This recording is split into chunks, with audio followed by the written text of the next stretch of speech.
En préparant cette dernière interview, vous venez de nous dire on a développé 95 ans de vie. C'est vrai que c'est un sacré parcours.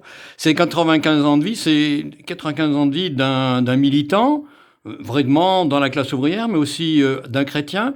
Mais vos rapports à l'Église catholique ont toujours été des rapports, je ne sais pas comment on peut dire, on ne peut pas dire tendus, mais circonspects. Enfin, même si vous êtes passé par le scoutisme, la JOC, qu'est-ce que vous en diriez un petit peu de ces rapports à l'Église catholique? Par exemple, déjà, au moment du passage de la CFDTC à la CFDT, là, ça n'a pas été simple.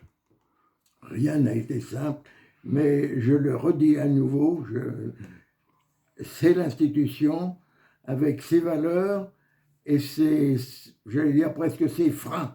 Et il y a des moments, ça n'est pas simple, mais je fais confiance parce que je fais confiance non pas à l'institution, à ce qu'elle représente.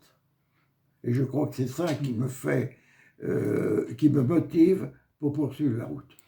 Ouais, même aujourd'hui, vous sentez des freins. Vous êtes plutôt de quel côté?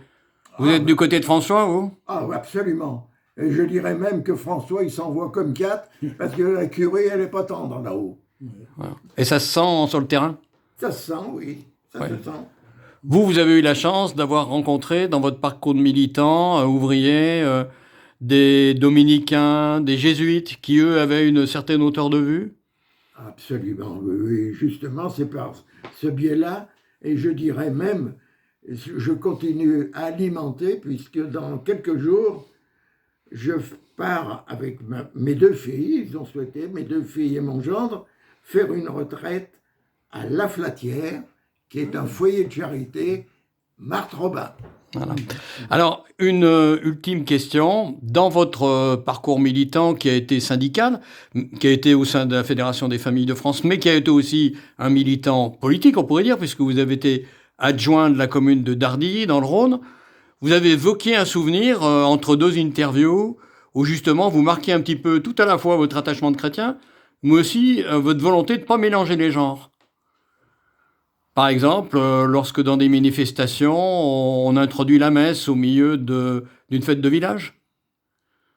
Oui, je crois qu'il faut être surtout, je suis profondément chrétien, mais je suis aussi attentif aux démarches des uns et des autres et respectueux de la conscience de chacun. Alors justement, racontez juste cette anecdote. Comment ça s'était passé dans ce conseil municipal avec vos collègues qui voulaient qu'il y ait la messe alors que c'était une fête de village? Eh bien oui, on va dire les bien-pensants ont pensé que je laissais tomber la vie chrétienne.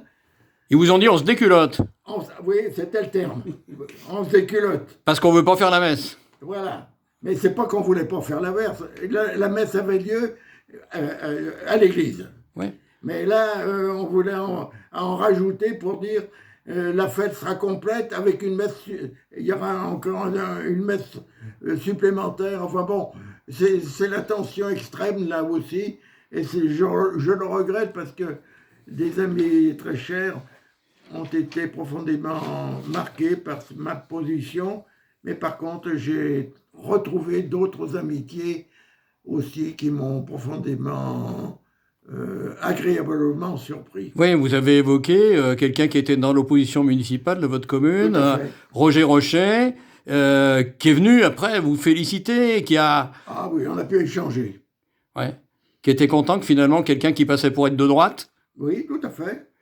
Et puis on avait le même cheminement. Lui, il s'arrêtait à la dimension humaine. Moi, je ne l'arrêtais pas là, j'allais plus loin, mais j'étais respectueux aussi de sa vision. Et oui, c'était finalement, et pour conclure, la manifestation de votre conception de la laïcité, qui avait été celle finalement quand avait eu lieu le passage entre CFTC et CFDT. Tout à fait. Enlever cette référence chrétienne qui vous pesait. Tout à fait. On rejoint, oui, c'est ça. On boucle.